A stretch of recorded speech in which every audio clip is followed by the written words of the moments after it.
1954 का दिसंबर अमेरिका की एलबामा राज्य में एक आम दिन था। लोग अपनी जिंदगी के रूटीन में व्यस्त थे जब अचानक आसमां से ही एक तेज चमक दिखता है। कोई सोच भी नहीं सकता था कि कुछ पाल में वो चमक किसी की किस्मत बदल देगी।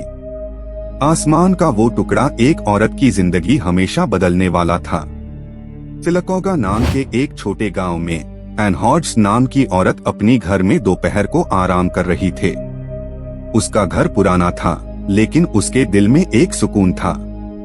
उससे क्या पता था कि कुछ सेकंड्स में उसके घर की छत के पार से ही एक पठार निकलेगा और उसकी दुनिया पलट देगा।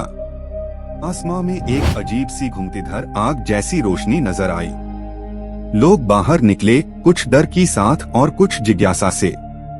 एक धमाकेदार आवाज ने आसमां को हिला दिया।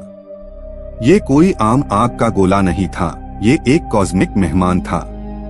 एन हॉड्स सोफा पार लेती हुई सो रही थी जब एक तेज आवाज ने पूरा घर हिला दिया। पहले तो उसने सोचा कोई बम गिरा है, लेकिन रियलिटी उससे भी ज्यादा हैरान कर देने वाली थे। सीलिंग की एक तरफ से ही एक पठार अंदर आया और उसके ऊपर गिर गया।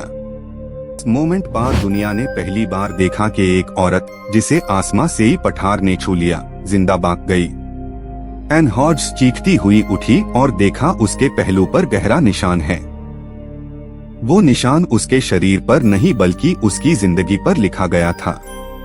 वो पठार, जिसे बाद में हॉड्स मीटियोराइट कहा गया, 8.5 पाउंड्स का था। उसका टेक्सचर कला और चमकदार था, जैसे स्पेस का कोई रहस्य हमेशा उसके अंदर छुपा हो। साइंटिस्ट्स ने तुरंत एरिया को घेर लिया और इन्वेस्टिगेशन शुरू किया। नासा और यूएस एयर फोर्स दोनों ने ही तुरंत इंटरेस्ट दिखाया। हर कोई चाहता था ये अनोखा टुकड़ा उनके पास हो। गवर्नमेंट ने भी इसे अपने पास रखने की कोशिश की, पर एन हॉड्स ने कहा ये उसके घर में गिरा है तो ये उसका हक है। मीडिया ने इस कहानी को सेंसेशनल बना दिया।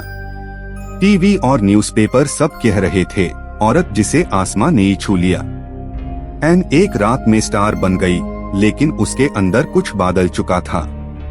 उसके सपनों में वो धमाका बार बार आता था। देश भर के लोग चिलकोगा पहुंचने लगे उस पठार को देखने के लिए। कुछ लोग पूजा करते, कुछ उसे श्राप समझते। एन हॉड्स के लिए ये सब अनबियरेबल बन गया। उसने पुलिस से भी मदद मांगी, लेकिन जनता का जादू कभी संभालना मुश्किल होता है। एक लोकल म्यूजियम ने ऑफर दिया कि वो पठार रिसीव करके सेफ रखेगा, लेकिन एन और उसके हस्बैंड ने डिसाइड किया कि वो आईएससी अपने पास रखेंगे। उनका कहना था कि ये उनके जीवन का हिस्सा है, भगवान का संदेश है। पर इस कहानी का दूसरा पहलू भी था। गवर्नमेंट और नेबर्स दोनों के बीच प्रॉपर्टी राइट्स की लड़ाई शुरू हो गई। जमीन की मालिक जिस पार पठार गिरा था, उसने भी क्लेम डाल दिया। केस कोर्ट तक पहुंच गया और सब तरफ डिबेट्स होने लगे। एन हॉड्स फिजिकली भाग गई, लेकिन इमोशनल ट्रॉमा उससे छुप नहीं सका। हर रात उससे लगता कोई और आसमानी पठार उस पर गिरेगा। उसके हस्बैंड सदर्न एक्सेंट में चिल्लेट, लेकिन उसकी आंखों में दार बसा हुआ था। साइंटिस्ट्स ने पठार के कॉम्पोजिशन को एनालाइज किया। पता चला ये चोंद्रिते मीटियोराइट टाइप का था, नियरली 4.5 बिलियन साल पुराना। मतलब ये टुकड़ा तब का है जब हमारा सोलर सिस्टम भी नया नया बन रहा था। हॉड्स मीटियोराइट ने दुनिया के साइंटिस्ट्स को एक नई सोच दी। पहली बार सबने समझा कि स्पेस सिर्फ ऊपर नहीं बल्कि हम तक भी पहुंच सकता है। हर टुकड़ा एक कहानी होता है, और ये कहानी एक औरत के जज्बात से जुड़ी थी। और एन के लिए फेम एक बोझ बन गया। मीडिया, कैमरास, इंटरव्यूज और अटेंशन ने उसकी पर्सनल लाइफ को तोड़ दिया। उसके हस्बैंड यूजीन हॉड्स चाहता था शांति, पर सब कुछ उनके हाथ से ही फिसल रहा था। 1956 तक एन हॉड्स डिप्रेशन में चली गई। उसके दोस्त कहते ही थे कि वो पहले वाली हंसी खो चुकी है। जो पठार डेस्टिनी से आया था, लगता था उसने उसके साथ शांति भी ले ली है। आखिरकार एन ने डिसाइड किया कि वो मीटियोराइट म्यूजियम को डोनेट करेगी। उसने कहा, मैं चाहती हूँ दुनिया देखे कि आसमां किस तरह इंसान से बात करता है। उस मोमेंट में उसके आंखों में एक मिक्स इमोशन था, दुख और गर्व का। मीटियोराइट आज भी एल्बमा म्यूजियम में रखा है, ग्लास के पीछे एक टाइमलेस कहानी बनकर। लोगों के लिए ये बस एक स्टोन है, पार एन के लिए ये एक यादगार जख्म है। जख्म जो दिखता है कि जिंदगी किस कदर अनोखी होती है। साइंस के नाम पर इस इंसिडेंट ने एक और रास्ता खोला। मीटियोराइट्स के स्टडी में तेजी आई, लोगों ने समझा कि यूनिवर्स हमारे साथ कांस्टेंट डायलॉग में है। हर टुकड़ा अपने अंदर एक कॉस्मिक मैसेज लेकर आता है। एनहॉर्ड्स के केस से ह्यूमैनिटी ने सीखा कि कभी कभी नेचर अपने मैसेज भेजती है ऐसे तरीकों से जो हम समझते नहीं। ये एक कॉस्मिक रिमाइंडर था कि हम छोटे सही पर कहानी का हिस्सा है। उसके बाद दुनिया भर से मीटियोर फॉल की रिपोर्ट्स आने लगे। लोग उन्हें कलेक्ट करके स्टडी करने लगे। हर साइंटिस्ट एनहॉर्ड्स की स्टोरी याद करता, उसके जज्बात से जुड़ता और यूनिवर्स के राज समझने की कोशिश करता। एनहॉर्ड्स के साथ हुआ इंसिडेंट इंसानों के लिए एक सिंबलाइज बन गया, कॉस्मिक वल्नरेबिलिटी का। जब आसमां का एक टुकड़ा किसी के घर में गिरे, तब समझना मुश्किल है कि दुनिया कितनी अनप्रेडिक्टेबल है। 1957 में रशिया में स्पुतनिक लॉन्च हुआ और स्पेस रेस शुरू हुई। शायद एन की कहानी ने अमेरिका को भी इंस्पायर किया साइंस को और गहराई से समझने के लिए। आसमान फिर से फैसिनेशन का सब्जेक्ट बन गया। सिलकोगा के लोग आज भी वो दिन याद करते हैं। कहते हैं उस दिन आसमान ने इंसान से बात की थी। पठार तो गिर गया, लेकिन उसने एक तालमेल छोड़ दिया, नेचर और ह्यूमैनिटी के बीच का। आप सोचिए, अगर आसमान से ही कोई और चीज गिरे और आपके पास आए तो क्या आप उससे एक गिफ्ट मानेंगे या एक वार्निंग? यही मिस्ट्री हमेशा साइंस और फिलॉसफी के बीच का सवाल बन गई है।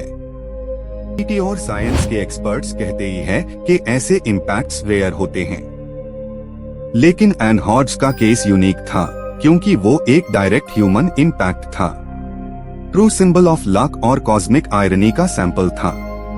एन के आफ्टर लाइफ में उसका नाम मिथोलॉजी जैसा बन गया। कहानी उसके नाम से जुड़ी और लोग उसे एक लेजेंड मानने लगे।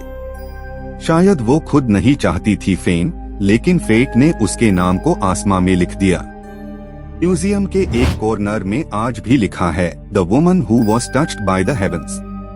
उसका नाम धीरे से लोगों के लिप्स पे चला आता है, जैसे कोई दुआ या कहानी जो कभी खत्म नहीं होती। एनहॉर्ड्स से मिलने आए कई स्टूडेंट्स, साइंटिस्ट्स और राइटर्स ने उसे इंस्पायर माना, लेकिन उसके लिए इंस्पिरेशन सिर्फ एक जख्मी याद थी। उसने अपनी डायरी में लिखा, किस्मत आसमां से ही गिर कर भी मिलती है। के साथ साइंटिस्ट्स ने और भी मीटियोराइट सैंपल्स कलेक्ट किए, पर हॉड्स का टुकड़ा अलग ही था। उस पर लिखा था एक आंखों से ना दिखता मैसेज, इंसान और कॉस्मोस के बीच एक अदृश्य कनेक्शन। ये कहानी हमें सिखाती है कि हर कॉस्मिक इवेंट एक मानव कहानी होता है। आप चाहे साइंटिस्ट हो या आम इंसान, यूनिवर्स आपको हमेशा एक सिग्नल देता है। आप बस देखने का जज्बा रखिए। एनहॉर्ड्स की जिंदगी एक रियल लाइफ पैराडॉक्स बन गई, एक ट्रेजेडी और एक मिरेकल एक साथ। जब दुनिया ने उसे देखा, उसने अपनी कहानी दुनिया पर छोड़ी। शायद आज भी वो कहानी आसमां में गूंजती है। इस डॉक्यूमेंट के एंड में ये कहना गलत नहीं होगा कि एक पठार ने सिर्फ एक औरत नहीं बल्कि पूरी दुनिया को बदला। हॉड्स मीटियोराइट अब एक साइलेंट सेंटिनल है जो हमेशा हमारे आसपास के फोर्सेस की याद दिलाता है। आप अगर कभी एल्बमा जाएं, तो म्यूजियम के ग्लास के पीछे खादियास मीटियोराइट को जरूर देखें। उसमें सिर्फ लावा और आयरन नहीं बल्कि एक कहानी बंद है, एक औरत, एक पठार और एक फेट का कॉस्मिक डांस। ये थी कहानी एनहॉर्ड्स की, वो अकेली औरत जिसे आसमां से ही पठार गिरा। उसका दर्द, उसका जज्बा और उसका नाम अब यूनिवर्स के सफर का हिस्सा है। हर बार जब शूटिंग स्टार दिखता है, हम उससे याद करते हैं। क्या आप मानेंगे कि यूनिवर्स रैंडमली नहीं बल्कि किसी पर्पस से चलता है? शायद एनहॉर्ड्स एक छोटी सी याद है हस कॉस्मिक त्रिका की जिसे डेस्टिनी लिखी जाती है। आसमान हमारे अंदर भी है। और इस तरह द हॉर्ड्स मीटियोराइट सिर्फ एक साइंटिफिक इंसिडेंट नहीं बल्कि एक जीवन का पाठ बना। एक याद के कभी कभी सबसे बड़ा कमाल एक दर्द से ही उठता है। ये कहानी हमेशा जिंदा रहेगी टाइम और स्पेस के पार।